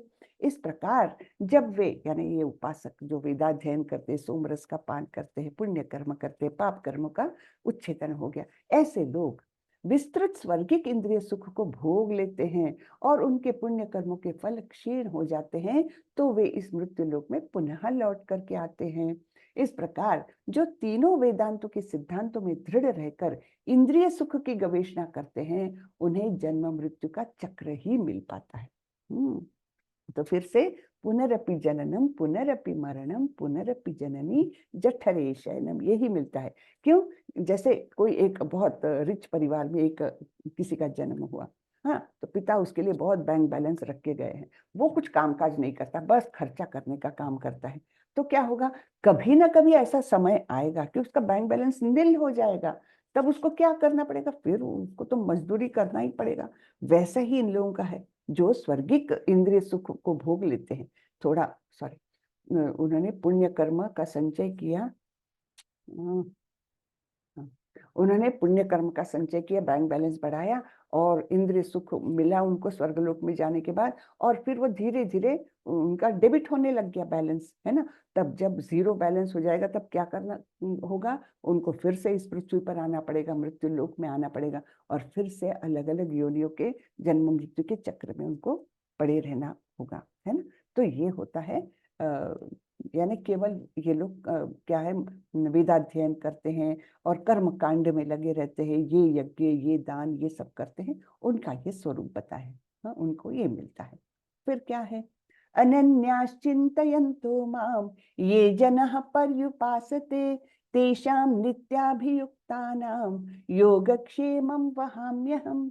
किंतु जो लोग अनन्य भाव से मेरे दिव्य स्वरूप का ध्यान करते हुए निरंतर मेरी पूजा करते हैं, उनकी जो आवश्यकताएं होती है उन्हें मैं पूरा करता हूँ, और जो कुछ उनके पास है उसकी रक्षा करता हूँ। यहाँ पर ये मैं पूरा करता हूँ बहुत महत्वपूर्ण। स्वयं भगवान ध्यान देते हैं भक्तों की ओर, जो अनन्य भाव से दिव्य स्वरूप का, भगवान के दिव्य स्वरूप का ध्यान करते हैं, भगवान का निरंतर पूजन करते हैं, तो भगवान उनके तरफ पर्सनली ध्यान देते हैं। मैं उनकी आवश्यकताओं को पूरा करता हूँ और जो कुछ उनके पास है उसकी मैं रक्षा भी करता हूँ। योगक्षेमं वहाम्यहम्। हाँ, ये प्यन्य देवता भक्ता यजन्ते श्रद्धयान्वितः तेपि मामेव कौन्तेय यजन्ति अविधि पूर्वकम। हे कुंती पुत्र, जो लोग अन्य देवताओं के भक्त हैं और उनकी श्रद्धा पूर्वक पूजा करते हैं, वास्तव में वे भी मेरी ही पूजा करते हैं, किंतु वे यह त्रुटिपूर्ण ढंग से करते हैं। तो योग्य मार्ग से नहीं करते, हुए त्रुटिपूर्ण ढंग से करते हैं, इनडायरेक्टली मेरी ही पूजा करते हैं। यजंती अविधि पूर्वकम। तो देवताओं के भक्त भी एक्चुअली भगवान की ही पूजा करते हैं, क्योंकि देवता लोग है कौन, भगवान के अंग स्वरूप है। तो एक अंग की पूजा कर रहे हो आप, तो इनडायरेक्टली आप पूर्ण की पूजा कर रहे हो, है ना। तो इस प्रकार से भगवान बताते हैं, लेकिन ये है त्रुटिपूर्ण ढंग से किया हुआ पूजन। अहम ही सर्वयज्ञानां भोक्ता च प्रभुरेव च न तु माम अभिजानन्ति तत्वेव तत्वेवा तत्वेन तत्वेनात् अश्चन्ति च्यवन्ति ते, सॉरी, तत्वेनाश्चन्त्यवन्ति ते। मैं ही समस्त यज्ञों का एकमात्र भोक्ता तथा स्वामी हूँ। अतः जो लोग मेरे वास्तविक दिव्य स्वरूप को नहीं पहचान पाते वे नीचे गिर जाते हैं। तो सभी यज्ञों के एकमात्र भोक्ता और स्वामी भगवान ही है। ये हम पहले भी पढ़ चुके हैं और ये यहाँ पर रिपीट कर रहे हैं। क्यों? क्योंकि भगवान यहाँ पर बता रहे हैं देवता पूजन और उनके स्वयं के पूजन में क्या अंतर है ना। और दिव्य लोगों का कैसे वे योगक्षेम वहाम्य हम ये करते हैं, और यहाँ पर बता रहे हैं कि मैं ही सभी यज्ञों का, सभी क्रियाओं का भोक्ता हूँ, परम भोक्ता मैं ही हूँ। यान्ति देवव्रता देवान् पितॄन् पितृव्रतः भूतानि यान्ति भूतेजा यान्ति मद्याजिनोऽपि माम्। जो देवताओं की पूजा करते हैं वे देवताओं के बीच जन्म लेंगे, जो पितरों को पूजते हैं वे पितरों के पास जाते हैं, जो भूत प्रेतों की उपासना करते हैं वे उन्हीं के बीच जन्म लेते हैं, और जो मेरी पूजा करते हैं वे मेरे साथ निवास करते हैं। तो एकदम क्लियर हो जाता है यहाँ पर भेद कि देवताओं के पूजन से क्या प्राप्त है और भगवान के स्वयं के पूजन से क्या प्राप्त है। बिल्कुल अंतर हमको स्पष्ट हो जाता है। नहीं तो हमारे समाज में भ्रामक कल्पना है, क्या फर्क पड़ता है, किसी की भी पूजा कर लो, किसी की भी भक्ति कर लो, एक ही तो रिजल्ट है। बिल्कुल नहीं है। भगवान एकदम स्पष्टता से बताते हैं, देवताओं का पूजन करोगे देवताओं के पास जाओगे। देवता कहाँ रहते हैं? इसी ब्रह्मांड में, भौतिक जगत के में ही रहते हैं। तो भौतिक जगत से बाहर तो नहीं जाओगे तुम। भौतिक जगत में कहीं भी जाओ तो जन्म मृत्यु का चक्र है। यद्यपि देवताओं के पास बहुत सारा इंद्रिय सुख है, लेकिन उनका भी जन्म होता है, उनको भी मृत्यु है, उनको भी कभी कभी बीमारी भी होती है, बहुत कम लेकिन होती है। उनकी आयु यद्यपि लंबी रहती है, हाँ, और जन्म मृत्यु जरा व्याधि है ना, तो ये सारे दुख तो उनको भी है एक्चुअली। तो इसलिए कोई खास फायदा तो है नहीं देवताओं के पास जाकर के, क्योंकि फिर से जन्म तो लेना ही है, फिर से मृत्यु तो होनी ही है। तो ये हमने समझना चाहिए कि देवता पूजन में और भगवान के पूजन में क्या अंतर है। जो पितरों को पूजते हैं वे पितरों के पास जाते हैं, पितृ लोग जाते हैं वे लोग। जो भूत प्रेतों की उपासना करते हैं वे भूत प्रेतों के साथ ही रहते हैं, फिर उनके बीच जन्म लेते हैं। और जो मेरी पूजा करते हैं वे मेरे साथ निवास करते हैं। तो यहाँ पर जन्म लेते हैं ऐसा शब्द नहीं है, मेरे साथ निवास करते हैं, यानी वो आध्यात्मिक जगत में जाकर के हमारे सारे भौतिकता सब नष्ट हो जाती है, हमारा शरीर भी आध्यात्मिक, हमारी आत्मा भी आध्यात्मिक, ऐसा दिव्य स्वरूप हमको भी प्राप्त होता है। ठीक है, तो हमको क्या करना चाहिए अब? यहाँ तो हमको समझ में आ गया कि जो टिकट लोगे, जिस ट्रेन में बैठोगे, उनके उसके अनुसार ही गंतव्य है। ये नहीं कि मैं कोई भी टिकट लो और कोई भी ट्रेन में बैठूं और सोचूं कि मैं तो दिल्ली ही जा रही हूँ, ये गलत बात है ना। तो एकदम स्पष्ट हो रहा है यहाँ पर कि जिसकी पूजा करोगे उसी के पास जाओगे तुम। पत्रम पुष्पम फलम तोयम यो मे भक्त्या प्रयच्छति तदहम भक्त्युपहृतम अश्नामि प्रयतात्मनः। यदि कोई प्रेम तथा भक्ति के साथ मुझे पत्र पुष्प फल या जल प्रदान करता है तो मैं उसे स्वीकार करता हूँ। तो भगवान कितने दयालु है, देखिए उनको ये नहीं कि उनकी पूजा की विधि बहुत बड़ी उस वैसे ही होनी चाहिए, एकदम ऐश्वर्य संपन्न, ऐसा नहीं है, आवश्यक नहीं है। जिसकी जो क्षमता है, गरीब से गरीब व्यक्ति भी भगवान को तुष्ट कर सकता है। क्या? कम से कम एक लोटा जल उनको अर्पण करे, कुछ नहीं एक पत्ता तुलसी का अर्पण करे, कुछ नहीं एक फूल अर्पण करे, है ना, इनमें से कोई भी कुछ भी अर्पण करे। क्राइटेरियन एक ही है, क्या? प्रेम और भक्ति के साथ। एकदम तुच्छ से तुच्छ चीज भी अगर हम भगवान को अर्पण करते हैं प्रेम और भक्ति के साथ, भगवान उसको ग्रहण करते, स्वीकार करते हैं उसको। नहीं तो हम बड़ी से बड़ी वस्तुएं भगवान को भेंट करें और उसमें भक्ति नहीं है, प्रेम नहीं है, तो भगवान नहीं स्वीकार करते। उनको क्या आवश्यकता है, वो तो सर्व संपूर्ण ऐश्वर्य से युक्त है, सब ऐश्वर्य है उनके पास, उनको कोई चीज की आवश्यकता नहीं है, लेकिन वो प्रेम और भक्ति से दिया हुआ कुछ भी वो स्वीकार करते हैं। अब यहाँ पर ये भी स्पष्ट होता है कि उन्होंने पत्र पुष्प फल और जल ही बोला है, यानी क्या सब वेजिटेरियन वस्तु बोली, ये नहीं बोला है कि हाँ अंडा भी चलेगा, मांस भी चलेगा, प्रेम से दो, नहीं लेते हैं भगवान, है ना। तो ओनली वेजिटेरियन, है ना, ये ही चीजें भक्ति और प्रेम से दी हुई भगवान स्वीकार करते हैं। यत्करोषि यदश्नासि यज्जुहोषि ददासि यत्तपस्यसि कौन्तेय तत्कुरुष्व मदर्पणम। बहुत सुंदर श्लोक है ये, कौन बोलेगा? हरे कृष्णा, हैंड रेज करें। नीलम माता जी बोलिए। हरे कृष्ण माता जी। हरे कृष्ण। यत्करोषि यदस्नासि यत्नुहोषि ददासि यत्पश्यसि कौन्तेय तत्कुरुष्व मदर्पणम्। जी बहुत बढ़िया। और कोई? शालिनी माता जी। जी हरे कृष्ण माता जी। हरे कृष्ण। यत् करोषि यत् शनासि यज्जुहोषि ददासि यत् पश्यसि कौन्तेय तत्व कुरुष्व मदर्पणम्। जी बहुत अच्छा। ये शब्द है ना, यद अश्नासी, अश्ना यानी खाना, हाँ, यद करोषि यद अश्नासी यज्जुहोषि ददासी यद तपस्यसि कौन्तेय तत्कुरुषो मदर्पणम्। Very good. जी चलिए दीपा माता जी। हरे कृष्ण। दीपा माता जी। हरे कृष्णा। चलिए सविता माता जी। हरे कृष्ण माता जी। हरे कृष्ण जी।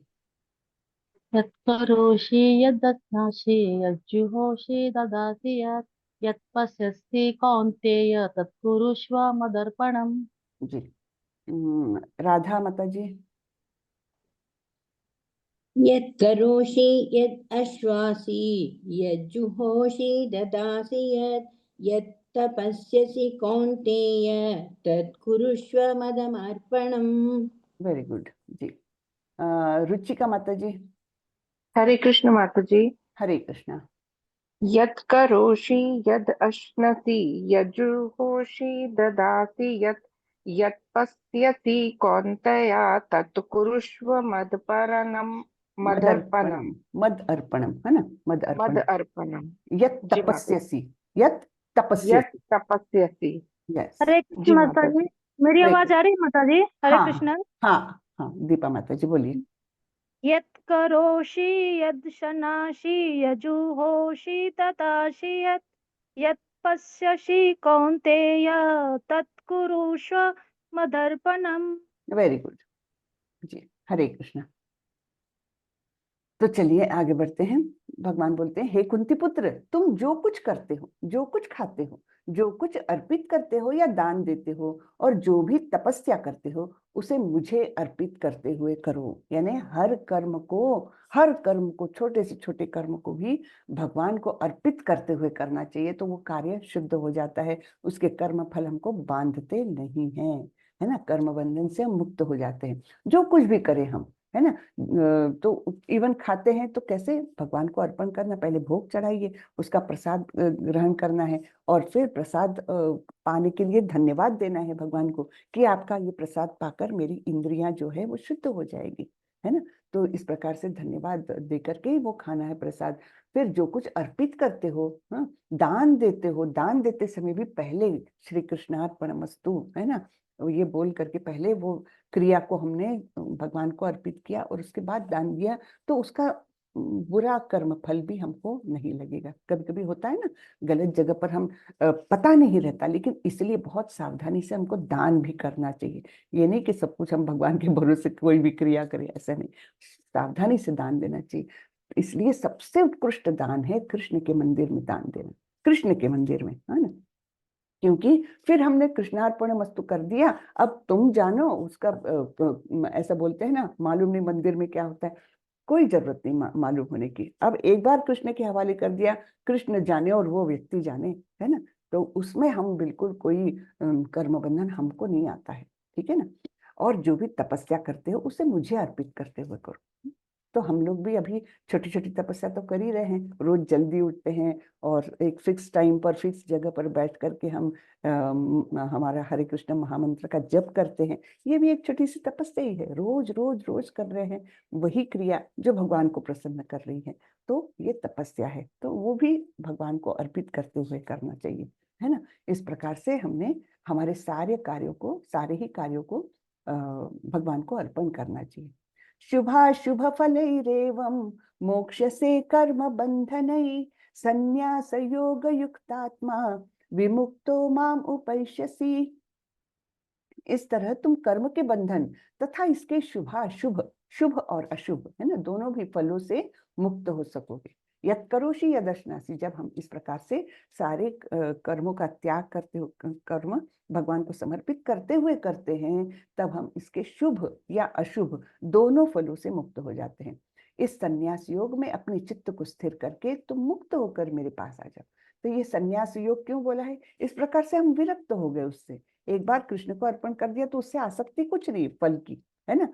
फल ना तो फल शुभ है तो उसकी अपेक्षा है, या फल अशुभ है उसका डर है, कुछ भी नहीं, सब कुछ हमने सर्वम कृष्णार्पणमस्तु कर दिया। तो एक प्रकार से हमारे अंदर विरक्ति आती है, इसलिए भगवान इसको संन्यास योग कहते हैं। इस प्रकार से पूर्णतः विरक्त हो जाओ और चित्त को मुझ में स्थिर करो, और इस प्रकार से तुम मेरे पास आ सकते हो, है ना। समोहम सर्वभूतेषु न मे द्वेषोऽस्ति न प्रियः ये भजन्ति तुमां भक्त्या मयि ते तेषु चाप्यहम्। मैं न तो किसी से द्वेष करता हूँ, न ही किसी के साथ पक्षपात करता हूँ, मैं सबों के लिए समभाव हूँ। किंतु जो भी भक्ति पूर्वक मेरी सेवा करता है वह मेरा मित्र है, मुझ में स्थित रहता है और मैं भी उसका मित्र हूँ। अब ये कॉन्ट्रडिक्शन फिर से हो गए, है ना, फिर से कॉन्ट्रडिक्शन है कि भगवान यहाँ पर बोलते हैं कि मैं पक्षपात नहीं करता, और फिर भी कोई लोगों को मैं भगवान बोल रहे हैं मेरा मित्र है। तो ये कैसे लोग हैं, क्यों ऐसे बोल रहे हैं? सभी तो भगवान के बच्चे हैं, तो ऐसा क्यों बोल रहे हैं भगवान? तो एक घर में सपोज एक पिता के 4-5 पुत्र है, एक बच्चा ऐसा है कि पिता बाहर से आए तो एक गिलास पानी का ले जाएगा, हाँ, उनके जूते उतारने में मदद करेगा, उनको क्या चाहिए पंखा लगा दूं पिताजी, थक गए हो आप, है ना, आपके लिए कुछ खाने के लिए ले आऊं, पूछताछ करेगा। बाकी लोग तो है, बाकी 4-5 बच्चे हैं, वो खेलने में मगन है, अपनी ही धुन में है। तो वो पिता यद्यपि सबके प्रति समभाव रखेगा, है ना, कि सब मेरे ही बच्चे हैं, वो पार्शलिटी नहीं करेगा, फिर भी उस बच्चे के लिए कुछ सॉफ्ट कॉर्नर रहेगा जो बार बार आकर के पिता की वो देखता है, कुछ चाहिए पिताजी, आपकी कुछ सेवा कर दूं, ये जो पूछेगा, तो निश्चित रूप से कुछ सॉफ्ट कॉर्नर वो पिता के मन में भी रहेगा। वही बात यहाँ पर हम देख रहे हैं, भगवान भी हमारे पिता स्वरूपी है, तो जो भक्ति में लगा है ना, तो उसके प्रति भगवान के मन में सॉफ्ट कॉर्नर है। हाँ, मेरा मित्र है वो, और मेरे में ही, मुझ में ही स्थित रहता है, मैं भी उसका मित्र हूँ। तो इस प्रकार से यहाँ पर बताया गया है ना। अपि चेत सुदुराचारो भजते माम अनन्य भाग साधुरेव समन्तव्य सम्यक व्यवसितो ही सह। यदि कोई जघन्य से जघन्य कर्म करता है, किंतु यदि वह भक्ति में रत रहता है, तो उसे साधु मानना चाहिए, क्योंकि वह अपने संकल्प में अड़िग रहता है। ठीक है, तो कोई भक्त है, हाँ, अच्छे से भक्ति कर रहा है, लेकिन कुछ कारण से, कोई भौतिकतावश उससे कुछ अपराध हो जाता है, जघन्य से जघन्य कार्य भी होता है, तो भी भगवान क्या बोलते हैं, उसको फिर भी साधु ही मानना चाहिए। यानी फिर भी वो भक्ति में उसके मतलब उसको निचले स्थान पर नहीं समझना चाहिए। नहीं तो समाज में होता क्या है कि कभी कभी किसी से गलती से कुछ खराब काम हो गया भक्त से, तो समाज उसको एकदम पूरी तरह से बोलता है कि अरे ये तो बिल्कुल ही गया गुजरा व्यक्ति है, कि इधर तो भक्ति करता और इधर ऐसे कर्म किया। तो एक आध बार जो जघन्य से जघन्य काम गलती से कुछ गलत भी हो जाए, तो भगवान उसको उसी स्थान पर मानते हैं, उसको साधु ही मानते हैं। हाँ, उसे साधु मानना चाहिए, क्योंकि वह अपने संकल्प में अड़ी है, यानी वो भक्ति के मार्ग से च्युत नहीं हुआ। हाँ, भौतिकतावश कुछ उससे गलती भी हो गई, तब भी भगवान उसको पूर्ण संरक्षण दे रहे हैं, साधु ही मानना चाहिए, ऐसे बोल रहे हैं।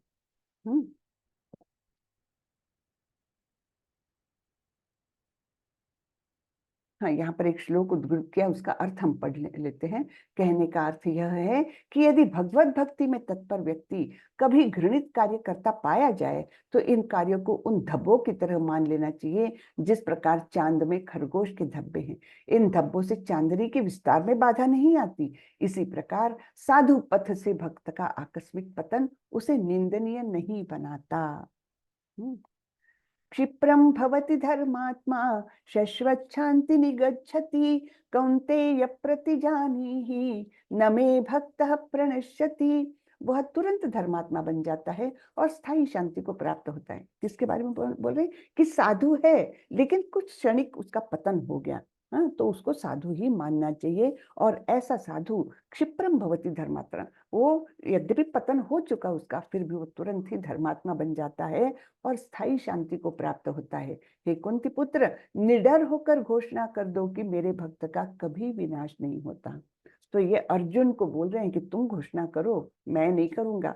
इसके पीछे कारण क्या है, कौन बताएगा? मैंने लेवल 1 में भी बताया था, शॉर्ट में कौन बताएगा? हरे कृष्ण माता जी। हरे कृष्ण जी। माता जी, इसलिए भगवान अर्जुन को ये बोल रहे हैं कि वो भक्त के बोल को कभी उनका उत्थापन नहीं कर सकते। मतलब जो भक्त चाहता है उनकी पूर्ति भगवान करते हैं। इसीलिए भगवान ने अर्जुन को बोल दिया कि तुम घोषणा कर दो, ताकि मैं तुम्हारा बोल मैं कभी व्यर्थ उसके नहीं जाना। ओवर में नहीं जा सकता। हाँ, इसीलिए करेक्ट, भगवान ने उनको बोला। एकदम बिल्कुल करेक्ट। यानी भक्तों के वचन वो व्यर्थ नहीं जाने देते, चाहे जी अपने जी वचन माता से मुकर जाए, है ना। मीनल माता जी, जी आप कुछ बोलना चाह रही है? हरे कृष्ण माता जी। जैसे हम भीष्म पितामह का एग्जाम्पल दे सकते हैं माता जी यहाँ पर, कि भीष्म पितामह के टाइम में भी भगवान ने पहले ही मतलब शस्त्र नहीं उठाऊंगा बोले थे, लेकिन भीष्म पितामह के समय में उन्होंने शस्त्र उठाए। तो भगवान को अपने ही भक्तों के लिए अपनी प्रतिज्ञा तोड़ सकते हैं, लेकिन भक्तों के लिए वो भक्तों के मुख से अगर निकलेगा, मतलब अर्जुन अगर बोलेंगे, तो फिर वो भगवान के लिए बाध्य हो जाएगा कि उनको करना ही है ऐसे। बिल्कुल बिल्कुल सही, धन्यवाद माता जी, दोनों माताजियों को धन्यवाद, बिल्कुल ठीक है ना। तो इसलिए अर्जुन को बोल रहे हैं कि तुम निडर होकर के घोषणा कर दो कि मेरे भक्त का विनाश नहीं होता। तो जब तुम ऐसी घोषणा करोगे तो मैं बाध्य हो जाऊंगा उसका पालन करने के लिए, है ना। माम ही पार्थ व्यपाश्रित्य ये स्युः पापयोनयः स्त्रियो वैश्यास्तथा शूद्रास तेऽपि यान्ति पराम गतिम।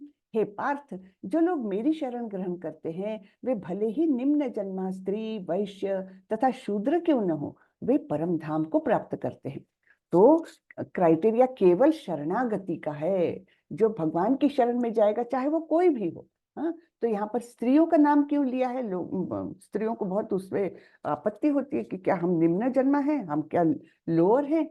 तो उसका कारण ये है कि उस समय में अभी भी जो 4 आश्रमों का पालन करते, वानप्रस्थ, संन्यास आश्रम, ये केवल पुरुषों के लिए है, ये स्त्रियों के लिए नहीं है। तो स्त्रियों को उतना संधि नहीं मिलती कि आध्यात्मिक प्रगति कर सके, है ना। वैसे ही वैश्य और शूद्र भी उनको उतना ओपनिंग नहीं मिलता आध्यात्मिक शिक्षा ग्रहण करना या आध्यात्मिक मार्ग पर प्रगति करने का।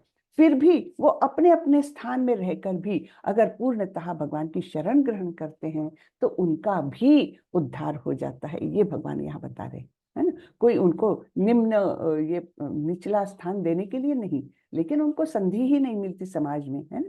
तो इसलिए ऐसा बोला है।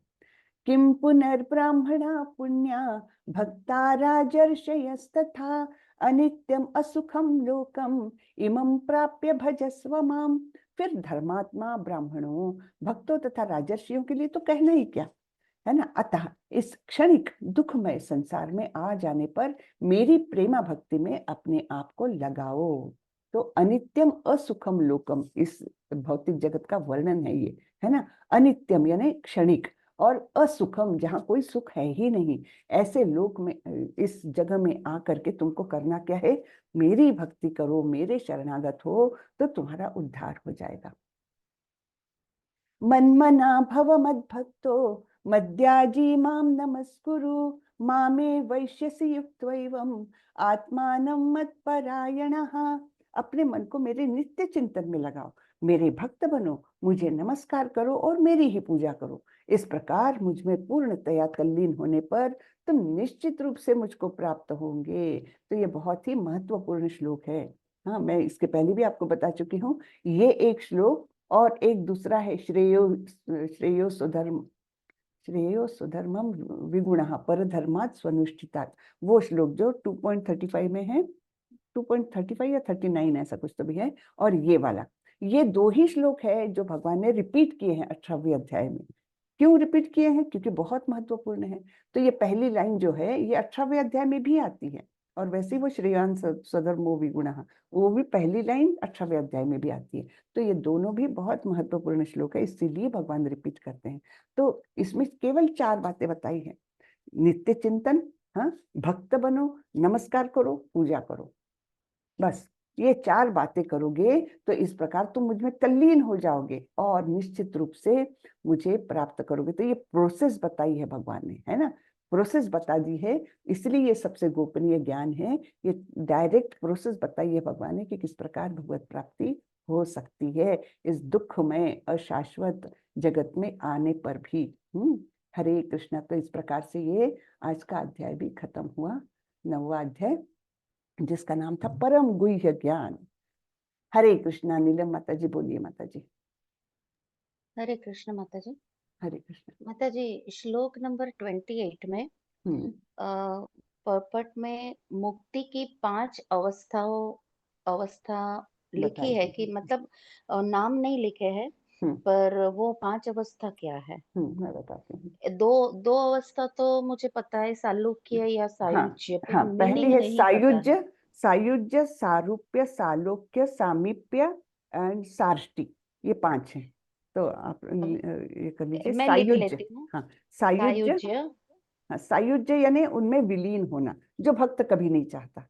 ये ज्ञानी लोग, योगी लोग इसको चाहते हैं कि हम ब्रह्म में हाँ, विलीन हो गए, है ना। सायुज्य हम्म, तो सबसे निचले स्तर की है, उसको मुक्ति मानते ही नहीं भक्त लोग एक्चुअली। हाँ, बराबर, सायुज्य, सारूप्य यानी भगवान के जैसा ही रूप। सारूप्य मतलब भगवान जैसा रूप। हाँ, फिर सालोक्य यानी भगवान जहां पर है वहीं पर स्थित रहना। सालोक्य भगवान के साथ वो एक ही वैकुंठ धाम या मतलब गोलोक वृंदावन, सालोक्य। हाँ, भगवान के लोक में रहना। करेक्ट, भगवान के लोक में रहना, सालोक्य। सार्ष्टी यानी भगवान के समान ऐश्वर्य पाना। सालुक्य के बाद क्या? सार्ष्टी, सार्ष्टी, सारष्टी। सार्ष्टी, ऊपर रफार है, सार्ष्टी। हाँ, हाँ, सारष्टी, कौन से हाँ। हो गए? सायुज्य, सामीप्य, सालोक्य, सार्ष्टी और एक मिनट, मैंने पहले 5 बताए और अभी देखिए एकदम से दिमाग से गए। सायुज्य, सारूप्य, सामीप्य, सालोक्य। सामीप्य भी एक है, सामीप्य हाँ, यानी भगवान के सामीप्य और सारष्टी। सार्ष्टी। हाँ, सारष्टी का मतलब क्या है? अब भगवान के समान ऐश्वर्य, ऐश्वर्य से युक्त होना, भगवान के समान। ऐश्वर्य, ओके। हम्म। और सामीप्य का मतलब यानी क्या है? उनके करीब ही रहना, एकदम करीब रहना उनके। अच्छा, हम्म, उनके करीब रहना। हम्म। तो ये 5 अच्छा, प्रकार की मुक्ति है, उसमें से सायुज्य मुक्ति भक्त कभी नहीं चाहता है। जी माता जी, मतलब वो निर्विशेषवादी चाहते हैं ये। हाँ, एग्जैक्टली, निर्विशेषवादी मायावादी लोग उसको चाहते हैं। मायावादी लोग ये चाहते हैं। जी जी माता जी। और एक थोड़ी इंफॉर्मेशन, मतलब कि कुछ मैं कोट करना चाहूंगी। हम्म, ये 9.13 અને हम्म, 9.14 हम्म, वहां पे हमारी ये भगवत गीता का आधा पार्ट कंप्लीट होता है। हम्म। जैसे 350 श्लोक, नंबर 350 हाँ, आता है, वो 9.13 पे, वेरी और गुड, 9.14 पे 351 आता है। वेरी गुड, बहुत अच्छे। तो तो मिड मतलब मिड हमारी पॉइंट हो गया वो हमारी Bhagavad Gita. Yes, mid point वो है। हाँ, जी बहुत माता अच्छे, जी। बहुत अच्छे, बहुत अच्छे, हरे धन्यवाद। कृष्णा। हरे कृष्णा, हरे कृष्णा सभी को। हरे कृष्णा माता माता जी। जी। हरे कृष्णा, हरे कृष्ण माता जी। हरे हरे कृष्णा, कृष्ण माता जी, हरे धन्यवाद कृष्ण प्रणाम। माता जी, दंडवत प्रणाम। दंडवत प्रणाम, हरे कृष्णा। किसी को और कुछ पूछना है, बताना है तो बताइए। मिडवे हम पार कर गए, मिडवे, है ना।